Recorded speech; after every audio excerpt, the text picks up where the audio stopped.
There's a storm coming. Are you ready? The stranger asked. I couldn't see his face as he was hidden by the darkness.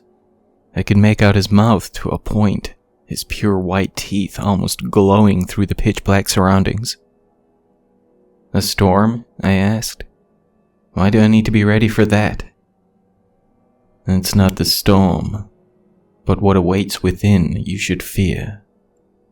Are you ready for that? Are you prepared to stay? I don't understand. Why can't you just tell me what? I felt my words catch in my throat. I was unable to convince them to even reach my mouth, let alone escape into the world. Though I had been unable to see anything at first, when the sky lit up with such vibrant flashes of lightning, I could make out the silhouette of a man. He just stood in place, holding a black umbrella above his head, still shielding his appearance from me. When the scarlet rain began to cascade down upon us, I no longer attempted to focus on the stranger, only the heavy, blood-like drops as they quickly formed pools around our feet. A decision must be made. Once you choose, your fate is sealed. When my eyes blinked back open, I was sitting straight up in my bed, momentarily confused and somewhat dazed. The dream felt more real and at the same time more surreal than any I'd ever experienced. I could still hear that deeply haunting voice reverberating against my eardrums as though he stood in the corner of my bedroom, still holding his umbrella. I eventually chalked it up to nothing more than good old-fashioned nerves, with this being my first day of a new job. I'd done some security work here and there over the past few years, so I assumed that my new responsibilities as a bona fide park ranger wouldn't be much different. I'd been through orientation and the like over the previous days, even though I would only be a glorified temp until I could prove myself one way or another. After the meet and greet with the others who worked the morning shift, Slade, the guy they referred to as the chief, or simply Cap, called me back into his office. He was an older guy, maybe around 50 or so, but he was a good bit taller than me and quite stocky. He looked like someone you don't want to be disrespectful or rude to. Yeah, I most definitely didn't want to get on his bad side anyway. We talked back and forth for a while, just shooting the shit and getting to know each other a bit. He asked me if I saw this as something I could see myself making a lifelong career out of, but I honestly couldn't give him a straight answer on that. It was only my first day after all. He seemed understanding to my stuttered reply when I tried to come up with something to say to his question at least. Once all the small talk was out of the way, he got up from his seat, shook my hand, and led me toward the door to his office. As he reached out for the latch, he hesitated, glancing over to me and placing his hand on my shoulder. Once you see them, they see you too, he told me, staring into my eyes with such intensity I felt my spine stiffen. Huh? There are a lot of strange things out there, but ain't nothing else like them. You best be sure if you want to stick around before the rain comes. I'm sorry, sir. I don't know what you're... Get a feel for the job. Get the routines down and get to know the rest of the guys. We're a family around here, more so than that. I just continued to stare back at him, feeling more puzzled by the second. To be honest, I thought he was just messing with me, hazing the new guy and all that. Still, he was getting up in years, so I wouldn't be surprised if he may have been a bit... well, I'm sure he meant well, anyway. There's a storm coming, son. Best be sure before it gets here, he said, finally pulling open the door. What he said instantly flashed me back to the bizarre dream from the night before, but I was certain it was nothing more than a coincidence. There had been something of a drought of late. I couldn't even remember the last time it rained, so it had to come sooner or later. I just chalked up the shared sentiment between my new boss and the stranger in my dream as nothing more than my subconscious longing for the rain to come and cool off the world some. He handed me a set of keys, warning me to never be without them. The keychain that dangled from the 8 or so keys of various shapes and sizes was the same unusual symbol that was mounted to the outside wall of the ranger station. I didn't pay much attention at the time, as I assumed it simply represented whatever company may own or operate things around these parts, but I would learn to damn sure do what he asked, and keep them on me at all times. As that first week progressed, I grew to very much enjoy the job, as well as the company of my fellow employees. Since I had technically signed on for seasonal work, there was still potential to make it a full-time thing, so I tried to learn everything I could to give myself a better shot. I worked alternating shifts those first few weeks, working with just about all of the other rangers to get all the different perspectives. They were a friendly group, but Rick, the graveyard shift guy, was a bit twitchy and nervous for someone hovering right around 30 years old. He was a slender, shaggy-haired guy, but he looked like he had some solid muscle on him. There were scars up and down the length of both of his forearms, but I assumed that may have been from his time overseas, and likely a factor on his troubled mind. "You hear some crazy shit out there when the sun goes down," he said more than once over the days we worked together. "Yeah? What kind of crazy shit?" I asked, honestly quite curious as to what would qualify as such, given all the wildlife around. "It's hard to say, really. Just, I don't know, unnatural, I suppose." "Yeah, but, like, how so?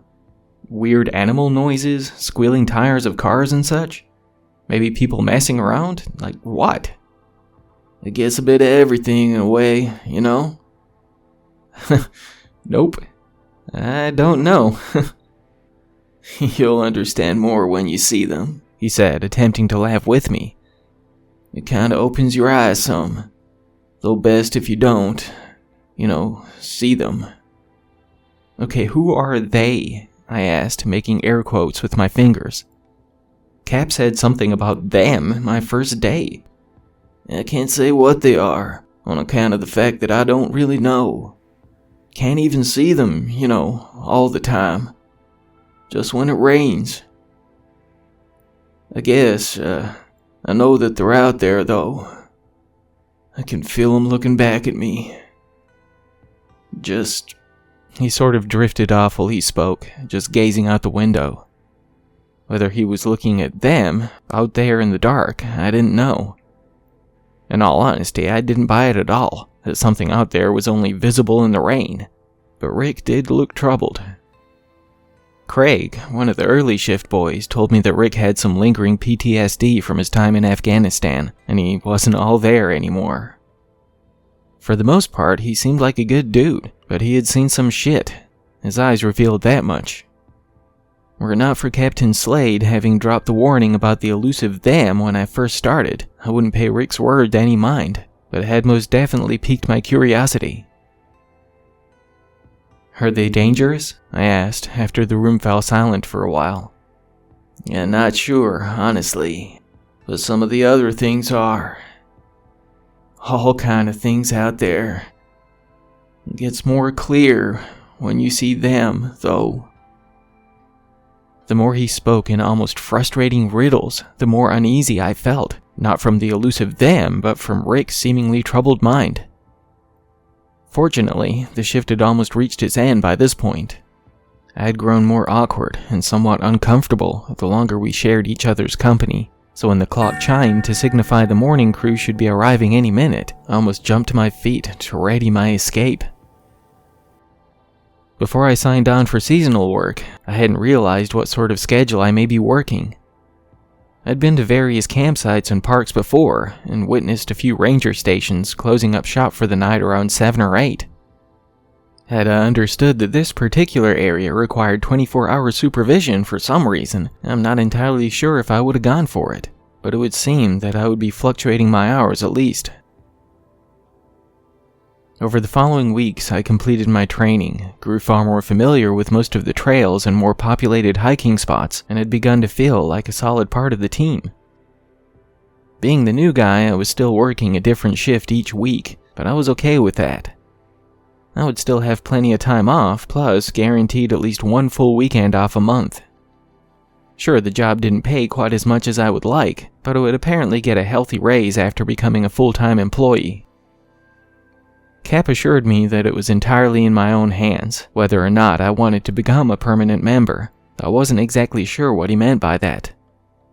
If I chose to just stick with part-time, my time with the Rangers would come to an end by around September, so I had a lot to think about. I had worked the job for about 2 months by the time I had yet another uncomfortable conversation, but I had already grown quite accustomed to such things. When the chief called me into his office, the expression he wore made me think he was about to fire my ass for a moment. It looked almost more like he was intending to give me a piece of his mind, rather than asking if I'd come to a decision yet, and that's how it felt to me at the time anyway. "So how committed to this job are you?" he asked, staring me down as though it was some sort of interrogation. I care about the job a lot, if that's what you're asking. Not to, butter my own popcorn too much, but I feel as though I've proved I can handle everything you guys have handed me so far. Yeah, the team has nothing but good things to say about you, and you seem quite outgoing with the public and such. But that's not entirely what I'm asking. I'm so sorry, sir, but I'm not sure what you're getting at.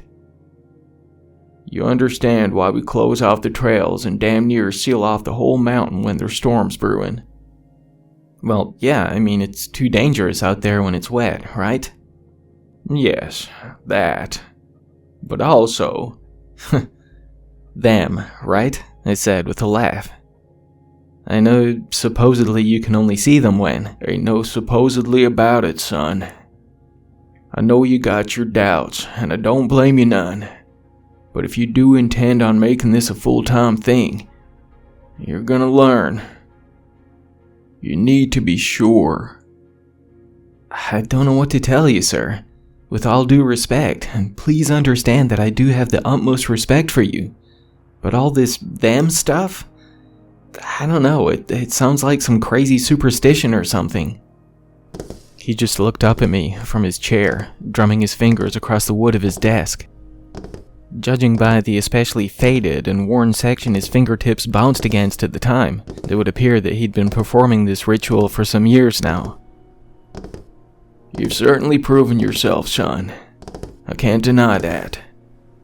Every task we've given you, you've performed admirably. But there's still so much more to our responsibilities than what you've seen so far. I don't doubt that, I said with a laugh. I'd be one arrogant son of a bitch if I thought I'd got everything down in just a couple of months. That's the thing, though. You ain't even seen a hint of what we're really here for. Not yet. Again, we shared the silence as we gazed at one another. He had such intensity in his eyes, but I still couldn't fathom where he was going with any of this. Yes, I had no doubt there would be far more trying times ahead of me should I decide to stick around. But how bad could it be? I'd already been involved in breaking up some scuffles, dealing with rowdy drunks, and even a drug deal that was taking place behind the trees, but I handled those all right. The guys doing the deal tried to get physical with us, and I held my own, even if I did take a few hits. Still, should things get any more out of hand than anything I'd seen over these first few weeks, I was certain I could deal with it. I'd seen my fair share of some scraps when I was younger, even had to defend my little sister against our drunk father more than once, so I'm no stranger to either tough times or hard decisions. Supposed to rain this weekend, the chief said, finally breaking the uncomfortable silence. You okay with working the weekend? Yeah, shouldn't be a problem at all, I replied, fully aware that I couldn't expect to have every weekend to myself. I want you on the graveyard shift for the next few days too. You alright with that? Yeah, sure thing. You think about how you see your place here. When the rain comes, if it's while you're on the job, really think about it. If you want to stay and be a part of this, take a look outside. If not, well, it might just be best for you to turn on the TV and tune out the world for a time. I wasn't exactly psyched to work the late shift, nor was I thrilled about sharing the office with Rick again, but I had a feeling Cap was testing me. I still hadn't given him a positive answer on whether or not I was ready for full-time yet, but I was interested. I couldn't deny that the strange superstitions of the group had me a bit uneasy, but I still liked everyone I had worked with so far. Yeah, even Rick, when he wasn't being so, dramatic, I suppose. To my surprise, when I came to work the following night, it would seem I would be working alone. On one hand, it was quite intimidating to be left to my own devices for the first time, but on the other, it would be incredibly peaceful to have the place to myself. The times I'd worked the night shift before, little to nothing happened, other than the occasional phone call or making rounds to pass the time. It had already begun to sprinkle on my drive to work, and I had to manually open the main gates at the base of the mountain, as they had already shut everything down for the storm. When I rolled into the station, Sarah and James made a little small talk before almost ordering me to give them a call if anything came up. James was a pretty big guy, even taller and more stocky than the chief. He's super friendly and almost carefree in the way he carries himself, though he looked like the type that would fit right in as a bouncer in one of the more popular hotspots in the city. Sarah is maybe a half a foot shorter than me, but very pretty, with big brown eyes and dark curly hair. She comes off as really sweet and friendly, and I get the feeling she could kick some serious ass if a situation called for it. Given how quiet everything had grown outside, I assumed they had nothing to worry about. I didn't want to just flat out admit that I would likely just take a nap after a while, as I didn't see myself making rounds in the rain. Also, with the day shift having seemingly run everyone off the mountain before the first drop hit the ground, I was certain it would be a peaceful night. If you do go out there, Sarah said, wearing the expression of a mother lecturing her child, make sure you've got your keys with you. Oh yeah, the last thing I want is to get locked out, I replied. No, it's... He's got this, James said, laying his hand on Sarah's shoulder. We all had to handle the first one solo. Yeah, you got this, right? Hell yes, I said with an overconfident chuckle. Just be safe, yeah? Sarah said, giving me a concerned smile before she and James walked out. I rolled my eyes at the overly dramatic performances of my colleagues, but I did give them an absent-minded jiggle of the keys dangling from my belt to ensure that they were in place.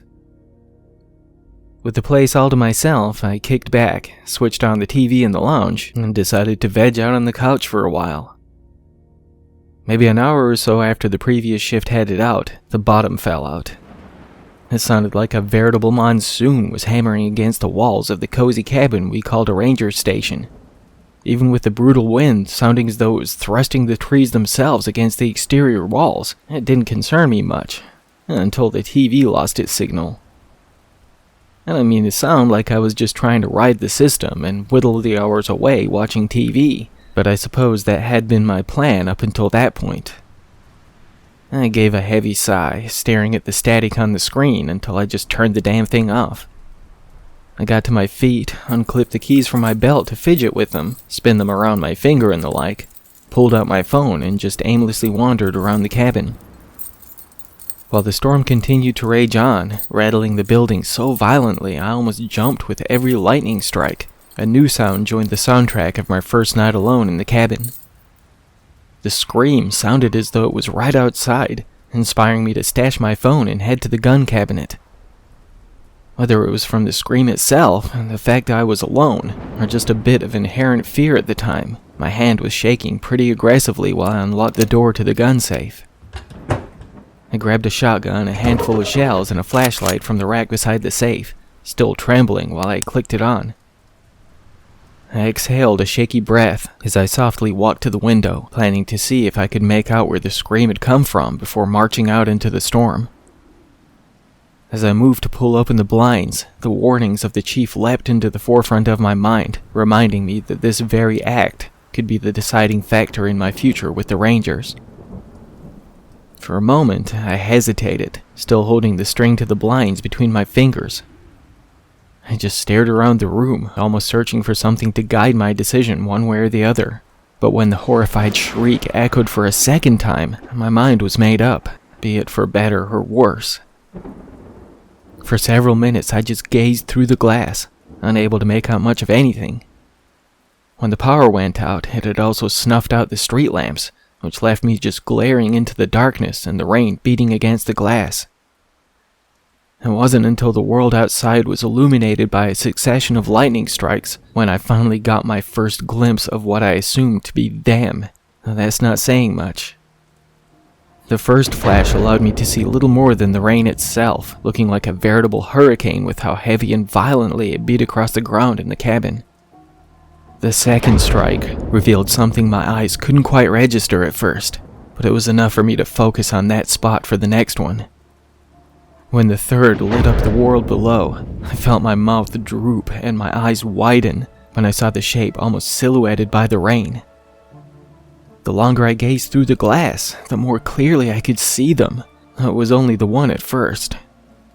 It didn't look like anything, only the shape of a large man, accentuated by the water splashing against its body. After a few minutes, I could see more of them, almost too many to count, surrounding the building. They didn't move, but be it the initial dread I was feeling, or my denial faltering, I could swear I felt them looking back at me. When the shrill scream blended into a frenzied cry for help, I had no more time for staring contests. Whatever those things were, I had to believe that they had no ill intent besides just glaring back at me. The yelling now sounded as though it was further back into the trees, so I was certain they were not exactly running from these invisible things that just stood in place. I ran out into the stormy night, wielding my flashlight in one hand and my shotgun in the other. I had shoved some extra ammunition into the pocket of my raincoat, but I hoped to God I wouldn't have to use them. My heart was racing harder than my feet as I weaved in between the still unmoving, rain-soaked silhouettes, while I half expected them to reach out for me. To my relief, I was clear of them and cutting through the trees before I knew it. The further I sprinted through the woods, the louder the screaming grew, assuring me that I was nearing whatever frightened individual had found their way this far up into the otherwise sealed-off mountain. My legs almost sent me to the soggy forest floor, skidding to a halt when I finally looked upon the one who continued to shriek. I felt my limbs shudder more violently than the slender branches shaking from the aggressive wind when my eyes met those of the screaming figure. "Help me!" it said in a voice not unlike a terrified child. I couldn't form anything legible from my mouth, which trembled just as much as my fingers and toes. "Save me, mister!" it said, getting to its feet. The more it spoke, the more its voice transformed from that childlike tone to something far deeper and hauntingly unnatural. You will help me, won't you? It stood 7 feet tall to my reckoning, though I can't say I was exactly in control of my faculties enough to make an accurate assessment of such a thing. It looked like a skeleton, with pale flesh and slender musculature lining its bones. Its face was long, with its pointed chin almost touching the top of its emaciated chest, even with the neck that appeared just as lengthy as its scrawny forearms.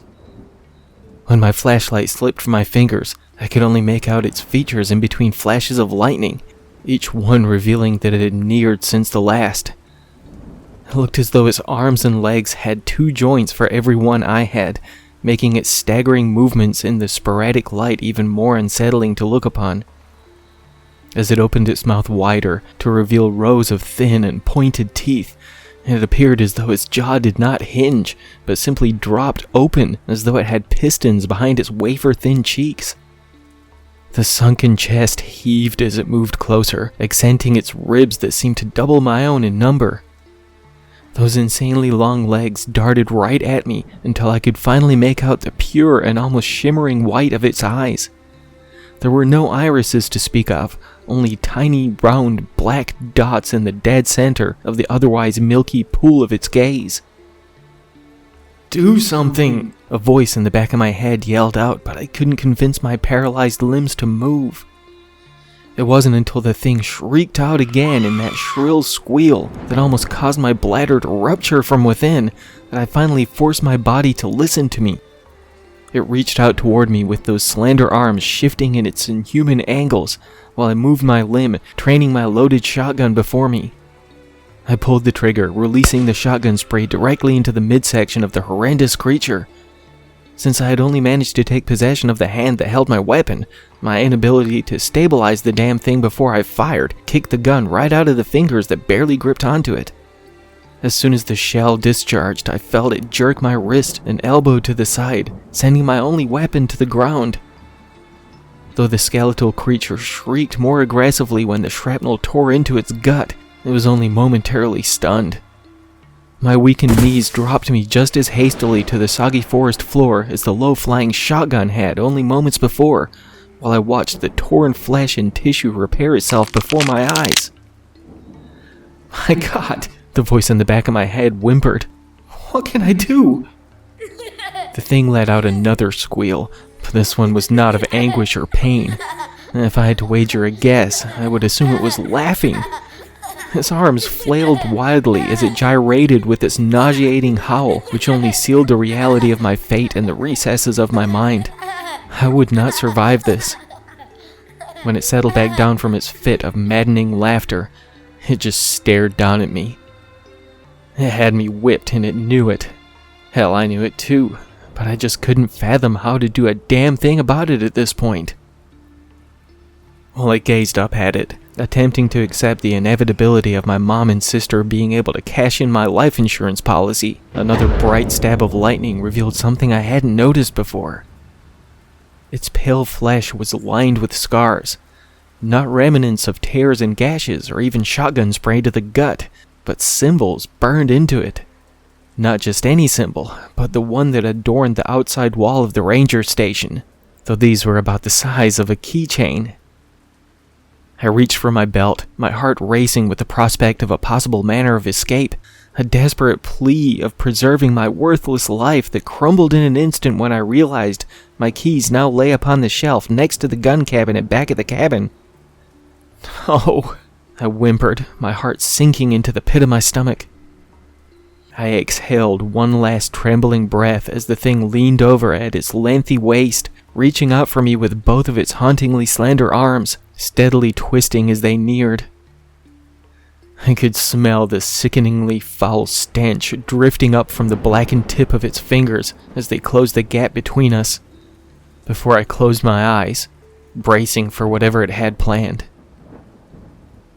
When the gunshot rang out, I almost confused it for a violent clap of thunder at first. As the sticky fluids and grizzled tissue sprayed across me, my eyes blinked back open to see the thing glaring at the meaty stump of its left hand before another bullet tore into its chest. You okay, kid? Captain Slade said, panting for breath while James and Sarah beat the creature away from me with the butts of their guns. I still couldn't quite produce words, only gazed on as the creature regrew its hand while each wound inflicted by my colleagues sealed shut before the next. Once they had it down on its knees, they pulled something from their pockets, pressing it against the flesh of the beast. The thing shrieked out in agony from the circular crests, burning its skin, leaving that same symbol that hung from the keychain in their wake. While the injuries inflicted by our weapons faded within moments, those charred into it from the bizarre symbol remained reddened and angry. Slade helped me back to my feet before the thing pushed away from my associates, attempting to get to his feet and sprint back into the woods. When James kicked the legs out from under it, Sarah drew a long and serrated machete from her hip. They moved so quickly, coordinating each attack so flawlessly that I could barely keep track. James finally pinned the thing to the ground, pushing the heel of his boot against the withered chest of the flailing creature. With one swipe of her blade, Sarah separated the horrendously long head from the slender neck, kicking it to the side like a soccer ball when the work was done. I just gazed on while they severed each limb before gathering up the dismembered parts in thick garbage bags once it was split apart into easily manageable servings. Only moments prior, I was certain I would not live to see another day, so I didn't speak a word while they handed me a few of the bags before helping me back to the station. Nobody acknowledged the things made only visible through the pouring rain as we left the trees behind, nor did anyone speak up until we got back into the cabin. Slade walked down an apparent basement I never knew about after tossing the bags down the stairs, while James and Sarah fished some towels from the closet. Moments later, after the rumbling of something below, the lights flickered back on. After a while, the chief came back up from the lower level, panting slightly as he rubbed his brow with the back of his forearm. I had no way to know what exactly he did to dispose of the pieces of the creature in the woods, but that was only one of so many questions I had bouncing around in my head at the time. I probably should have told you about the generator downstairs, Slade said with a chuckle, giving Sarah a grateful nod for the towel she handed him. Yeah, you probably should have told me a lot of things, I replied, almost coughing on the first words I'd spoken in what felt like hours. You wouldn't have believed him, Sarah said, vigorously rubbing the towel across her thick and wavy hair. I know I didn't back then. James was just staring out the window while attempting to dry himself off, only looking back from time to time with an agreeing nod. Sarah went to the kitchen, coming back some moments later with a tray holding 4 steaming cups. I hadn't even realized how frigid my flesh was until the hot coffee flowed down my throat. I could feel its warmth spread through me the instant it entered my mouth. Slade handed out some blankets before we all gathered up in the lounge, sitting around like some huddled up kids at a sleepover. They can see you now, he said, gesturing with a tilt of his head toward the window in the lobby.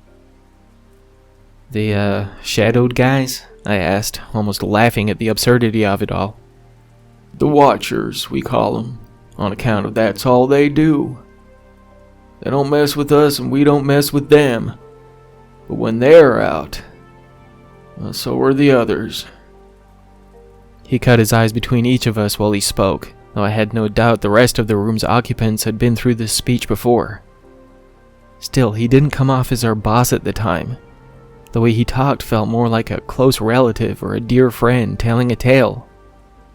You see, son, this mountain is home to what could be called a weak spot, a flimsy doorway between this world and another. For some reason, things can't get through one way or another on any normal day. But when it storms, well, that's a different story. Can't say why, as I'm sure it's way beyond my understanding. But something about the rain opens up that door further. And that's where we come in. So what are we, like, I don't know, guardians of the storm or something? I asked, still fighting back a chuckle at how silly the concept sounded. Hell yeah, James said with a smile, cutting his eyes at Sarah. I like that shit. We should put that on a t-shirt. We all laughed at his enthusiastic reaction to an otherwise insane conversation. If nothing else, that moment of levity allowed the tension in my back to release for the first time in God knows how long. Once the laughter settled down, the room fell silent. We all sort of stared into our cups or around the room, but I know there was more to be discussed, given the nature of what our jobs entail. We've all been through something like this, Sarah said, giving me a somehow compassionate smile. but we were nearby the whole time. Yeah, we wouldn't have left you alone on your first storm. It's just, I guess, part of it, you know? James said, sounding equally as understanding as Sarah. You gotta feel alone with it to appreciate what it is we're protecting people from out there. I don't know, man, I replied, giving him a smirk. I think I still would have been freaked out if I had a whole damn army with me. While we talked back and forth, another question occurred to me. So if the door, swings open when it rains? I mean, are those things still out there? Rest of the team is out there right now. Will be until the storm calms, Slade replied. Should we be out there too? Believe it or not, Sarah said. this isn't a bad one. Besides, everyone else is out by the gateway. Yeah, every now and then a stray gets by, but we keep the main group at the door, and the rest of us stay back to catch any that get through, James added. You'll get the feel for everything soon enough, Slade said, giving me a more compassionate look than I thought him to be capable. One thing you need to prepare for, though. It's all hands on deck when it storms. As the night progressed, they explained more about the doorway, and how it's up to us to fight against anything that comes through. I couldn't quite understand why something like this wasn't left in the hands of some government-run military force, but Slade just said it's best if those in charge don't know about the rips in the world like these. Yeah, I couldn't deny that it was scary to think what the powerful people of the world could do with something like this. But could a handful of half-assed trained rangers do enough to keep this concealed? As it turned out, I was about the only one who was half-assed trained at the time, something that would be remedied very soon. Before the storm finally calmed down, Slade asked me once and for all if I was ready to be a full-time member of the team. I was scared. I can't lie about that. But how often does some average asshole get the chance to make a difference in this world? I told him I was in, before the words even left his mouth, something that inspired the rest of the room's occupants to act like it was my damn birthday or something. Slade looked downright proud as he clapped me on the shoulder while shaking my hand so enthusiastically that I thought it might just pop right off. He laughed pretty hard when I said that very thing, and it was only then that I realized I had never seen him smile before this night. When the morning crew arrived, they all took turns shaking my hand and truly welcoming me on board after the chief gave them the news. They would likely take turns sleeping off the busy night, but that was just another part of the routine I had to look forward to. When I finally got back to my home, just a little while later, I passed out as soon as my head hit the pillow. A decision has been made. Yes? The stranger in the dark asked. Once more all I could see was that wide smile, but be it due to the veil being lifted from my eyes, or just the simple fact that this was our second meeting, I was a bit more apprehensive about his presence this time. It has, I replied with confidence in my words. Then you have found your place and taken your stance. I believe I have, yes. Just as it had the last time we spoke, the rain began to trickle down around us. I looked to my hands to see the pools of crimson forming upon my palms, before I glanced back up at that unwavering grin. A storm is still coming. I survived the last one. That was nothing. Just a taste. Just a taste of what is yet to come. And what is any of this to you?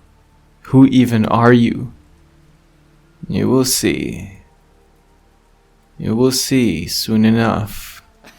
The laughter that erupted from that oversized mouth after those last words broke free of it damn near caused me to retch over the side of my bed when I once more found myself sitting straight up, gasping for breath. I plan to ask Slade and some of the others if they've experienced any strange dreams featuring this unusual individual, but I'm sure it's nothing more than my subconscious getting carried away with my new outlook on the world. I still have a lot to learn, and the guy's pretty much guaranteed that my training is going to be far removed from a simple walk in the park, but I think I'm prepared for it. I am most certainly intimidated by what else could be out there, just waiting for us in the storm, but I hope I'll be strong enough to handle it. Slade told me they have a local tattoo artist coming to the station within the next few days to hook me up with the same ink they all share. That symbol that hangs from the keys I'll be damn sure never to be without again. I hope to find out what this symbol is, or at least what it represents, but that's only one of the many things I have yet to learn. Depending on how things go with my training, I'll try to post more soon. Just rest assured that the next time the heavens open wide, cleansing the world below with its ferocious storm, that we will be out there, lending a hand to keep the other side from breaking through.